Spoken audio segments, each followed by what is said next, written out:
लश्करी परवर। क्या है? हुजूर का इकबाल बना रहे, दिन दुगनी रात चौगुनी तरक्की हो सरकार। बात क्या है? हुजूर बंदा जानता है कि आप एक दिन सल्तनत के सिपा सलार बनेंगे, फिर वजीर बनेंगे। जनाब, आपके नाम का डंका हिंदुस्तान की सरहदों के पार काबुल, कंधार और फारस तक बजेगा जनाब। क्या चाहते हो? बस आली जाके निगाहे करम की दरकार है हुजूर। सिर्फ रास्ता रोकने के लिए सामने खड़े हो? खत्म माफ हो हुजूर, मरता क्या ना करता, देख आपके हाथ में, मेरी गर्दन चाक कर दे। लेकिन जनाब एक मौका अपनी खिदमत का दे दे जनाब। कैसी खिदमत? जनाब अपनी चाकरी में रखे ना जनाब, प्यादा बना ले, सिपाही बना ले, फिर देखिए मेरी वफादारी की जगह। सरकार हुजूर के लिए अपनी जान उछावर करके ही इस रूह को सुकून हासिल होगा जनाब। सिपाही बनना चाहते हो? हाँ जनाब। तलवार चलाना जानते हो? हाँ जनाब, तलवार चलाना तो हमारा खानदानी पेशा है हुजूर। मेरे दादा के नगर दादा शहंशाह बाबर की फौज में थे। हुजूर इब्राहिम लोधी की फौज में उन्होंने खलबली मचा दी थी सरकार। तुम अपने बारे में बताओ। हुजूर, मेरे नाना के नगर नाना समरकंद के थे। उन्हें लोग आफ्ताब से कहते थे जनाब। उनकी तलवार की धार से निकला लहू का दरिया पेशावर से कटक मुल्तान से होता हुआ दिल्ली तक बहा था जनाब। उनकी तलवार की चमक में लोगों के दीदे चले आ गए थे जनाब। क्या बताऊं जनाब। खामोश! तुम बातें बहुत करते हो।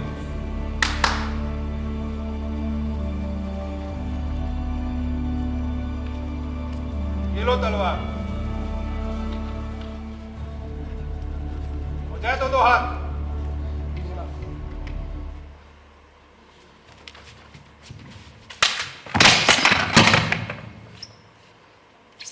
तलवार उठाकर लेकर आओ।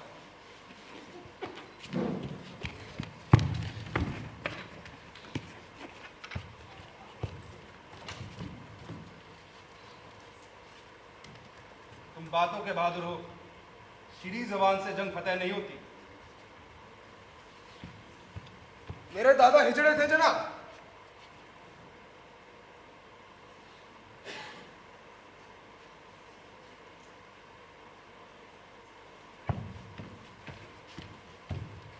तुम्हारे दादा हिजड़े थे? हाँ जनाब। और तुम्हारे अब्बा भी हिजड़े थे? हाँ जनाब। तुम हिजड़े की औलाद हो? हाँ भाई बाप।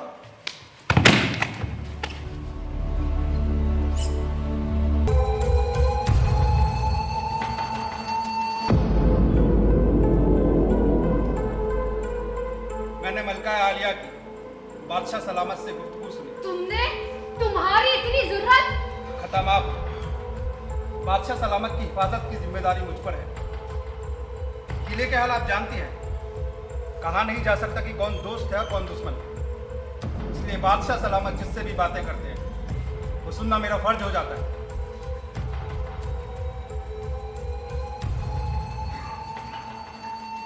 मैं सिर्फ इतना कहना चाहता हूं, अभी तक दरिंदे ईरानी ने अभी तक आपको नहीं मांगा है, लेकिन कभी उसने ऐसी जुर्रत की तो मैं आपके साथ जाऊंगा।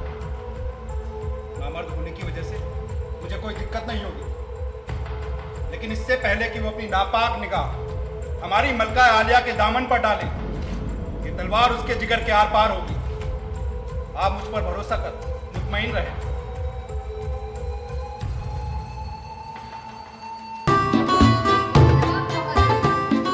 हमने सुना है कि बादशाह का फर्ज है कि वह रियाए में बदअमनी रोके, जिससे चैन और सुकून से लोग जिंदगी बसर कर सकें। आलम पना ने ठीक सुना है। इसीलिए बादशाह को चाहिए कि जो लोग रियाए में बदअमनी फैलाते हैं उन्हें सख्त से सख्त सजा दें। ठीक फरमाया आपने। इसलिए हमने फैसला किया है कि ऐसे शातिर इंसानों को फांसी की सजा देनी चाहिए। हमने ठीक हुक्म दिया ना? आपका हुक्म आने वाले बादशाहों के लिए मिसाल होगा। वाकई साथ ही बादशाह को हर उस काम को बढ़ावा देना चाहिए जो रियाए में खुशी बढ़ाए, उन्हें तरोताजा करे, उनकी जिंदगी रंगीन ख्वाबों से सजाए। नवाब बहादुर, आप बता सकते हैं ये काम कौन कर सकता है? शहंशाह के नेक हुक्म और फरमान। नहीं बता सके। मैं शहंशाह की सल्तनत का अदला से एहलकार हूँ। इतनी समझ मुझ में कहा। मैं अपनी शिकस्त इकबाल करता हूँ। जो लोग रियाए में खुशी बांटते हैं, उन्हें तरोताजा करते हैं, उनकी जिंदगी रंगीन ख्वाबों से सजाते हैं, तो वो है आलम पना और गलत कहे, ये नामुमकिन है। शहंशाह के ताज पर खुदा का साया होता है, उसके गले में खुदा की आवाज, जमीन पर वो खुदा का नुमाइंदा होता है। आलम पना, आपने बिल्कुल ठीक कहा। इसलिए हमने हुक्म दिया है कि तवाइफों से किसी किस्म का तावान नहीं लिया जाए, बल्कि उनके नेक काम के लिए सल्तनत की ओर से उन्हें वजीफा दिया जाए। मादरी सल्तनत की खिदमत में हमारा सलाम कबूल है। शहंशाह हिंद की खिदमत में नाचीज का सलाम पेश। क्या कर रहे थे आप? हाँ, हमने तलवारबाजी सीखी है, दिखाएं आपको। ये देखिए।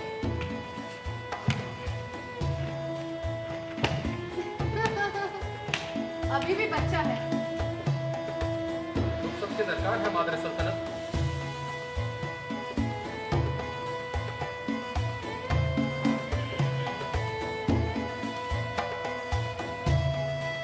जावेद, कुछ समझ नहीं आता।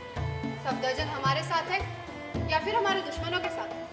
सब के सब अपने साथ। जब जिसका जिसके साथ काम पड़ता है वो उसके साथ हो जाता है। ये सब के सब मतलब ये है, किसी पर भी एकदम यकीन नहीं किया जा सकता। तुम गलत कहते हो। अभी भी एक है जिस पर यकीन किया जा सकता है। कौन?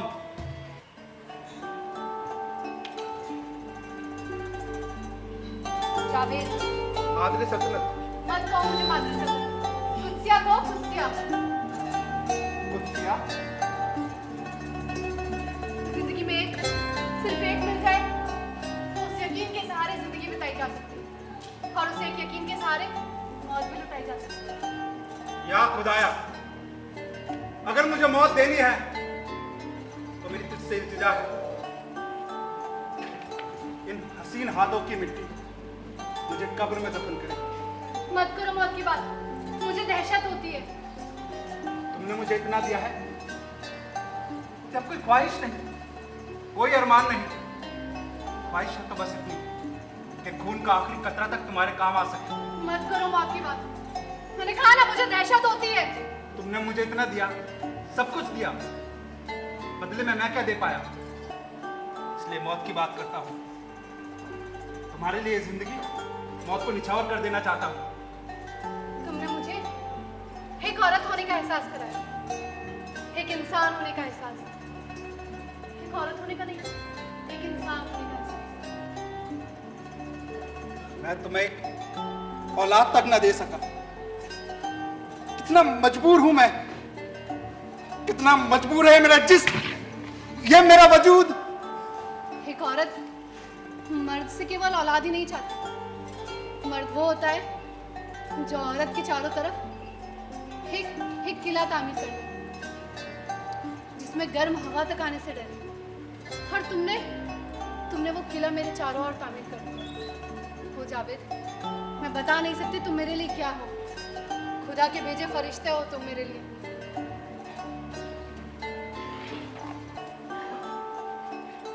उस वक्त मैं 12-14 साल का था। काफिले को जब डाकू ने लूटा तो अब्बा अम्मी पहले ही हलाक कर दे गए। मुझे डाकू ने किसी गिरोह को बेच दिया, जिसका काम था लड़कों को नामर्द बनाकर बेचना, रईसों, अमीरों, बादशाहों के हरम के लिए। मैं किसी तरह एक दिन उन लोगों की कैद से भाग निकला। 2 दिन भूखा प्यासा जमुना बाजार के घाट पर बैठा था, तो एक 7-8 साल की लड़की अपनी अम्मी के साथ जमुना नहाने आई। अम्मी जब पास के मंदिर में गई तो वो लड़की मेरे पास आई और अपनी बड़ी बड़ी मासूम निगाहों से एकटक देखते हुए उसने मुझसे पूछा, भूख लगी है, कुछ खाओगे? इससे पहले कि मैं जवाब दे पाता, वो मेरे हाथ में 4 पूरियां रखे, शायद मंदिर के लिए लेके आई थी, लेकिन मुझे दे गई। तब से मैं उस लड़की को तलाश रहा था। तो क्या मिली वो लड़की तुम्हें? हाँ, 20-22 बरस बाद। पहचाना तुमने उसे? नहीं, मैं नहीं पहचान सका। वो लड़की बड़ी होकर हुस्न और जमाल में बहिश्त की हूर लगती थी। मैं नहीं पहचान सका उसे, लेकिन जब उसकी अम्मी को देखा तब जाना ये वही नन्हा फरिश्ता है जिसे मैं अरसे से ढूंढ रहा था। मेरी जिंदगी के सफर के साथ मेरी जिंदगी की तलाश की मेरे को मंजिल भी मिल गई। अब मुझे खुदा से कुछ नहीं चाहिए। कहाँ है तुम्हारी भविष्य की हुई? कैसी दिखती है? वो मेरे सामने खड़ी है। नाम है उसका उदम बाई, उदसिया बेगम।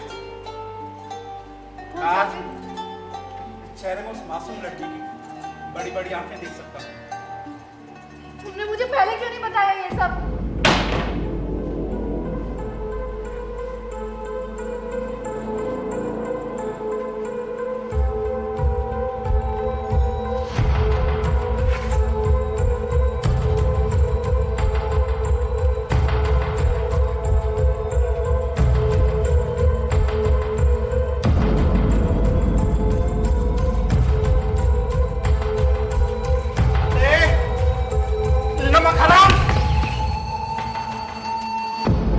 जावेद, ये जासूस लगता है हमें। इसे पूछो ये किसके कहने पर यहाँ आया है? हरामजादे, बता किसके लिए जासूसी कर रहा था? मेरे सर की कसम माई बाप, किसी के लिए नहीं। ठीक ठीक बोल, नहीं तो तलवार तेरे सीने के आर पार होगी। सरकार किसी के लिए नहीं। जनाब रहम, हुजूर मेरे बीवी बच्चे यतीम हो जाएंगे सरकार। मादर सल्तनत, मादर सल्तनत रहम, मादर सल्तनत, इस भिखारी की झोली में रहम की भीख डाल दे, गुनाहों के लिए माफ कर। मैं तमाचा लगाता, आगे से बुरा फिर नहीं होगा। रहम मादर सल्तनत, रहम। ठीक है, हमने तुम्हें माफ किया।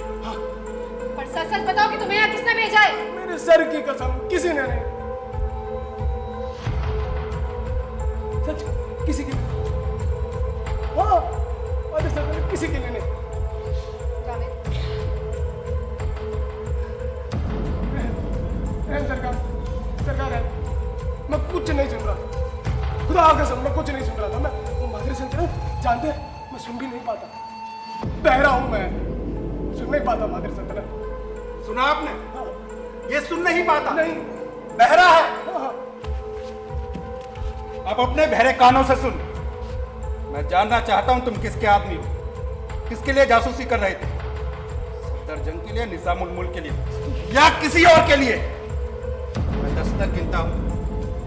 अगर तुमने उसके बीच उसका नाम बता दिया तो तुम जिंदा रहो, लेकिन 10 आते ही तलवार तुम्हारे सीने के आर पार होगी। 1, रहम सरकार, 2, सरकार मैं मरने की चाह रहा हूं। माई बाप रहम, 4, जनाब आपके पाक कदमों की कसम, 5, माफ कर दे जनाब, आगे से गुनाह नहीं होगा। जनाब माफ कर देना, मादर सल्तनत, आप मना कर दे, आप माफ कर दीजिएगा। देखिए आपके कहने से माफ। जनाब आपके पाक कदमों की निजामुल मुल्क ने सरकार, निजामुल मुल्क के आदमी ने मुझे नौकरी दिया, तैनात किया, मैं गुजरा, मुझे माफ कर। मैं ये निजामुल मुल्क का आदमी लगता है। हाँ, उसी की हरकत है। इससे पूछो ये इसे यहाँ क्यों भेजा गया? मैं बेगुनाह, सब कुछ निजामुल मुल्क का है, मैं बेगुनाह। अरे मैं कोई सिपाही पाई नहीं, चंद सिक्कों के लालच में सिपाही की नौकरी कर ली जनाब। अरे मैं तो मामूली ढिंडोरची था। ढिंडोरची? हाँ जनाब, मैं ढिंडोरची, मेरा बाप ढिंडोरची, मेरा दादा ढिंडोरची, मैं फिर से बन जाऊंगा ढिंडोरची। जान की सलामती देते सरकार, जान की सलामती देते। मादर सल्तनत, मैं इसे जानता हूँ। बहुत पहले मेरे पास एक ढिंडोरची आया था। हाँ हाँ, वो मैं ही था। सिपाही की नौकरी मांगता था। हाँ जनाब, मैं ही था, मैं ही था। बहुत मिन्नतें कर रहा था सिपाही की नौकरी के लिए। हाँ हाँ हाँ जनाब, वो ढिंडोरची हिजड़ा था। मैं हिजड़ा हूँ, हिजड़ा हूँ जनाब। तुम हिजड़े की औलाद हो। हाँ मैं बाप, उसका बाप भी हिजड़ा था। मेरा बाप ही हिजड़ा।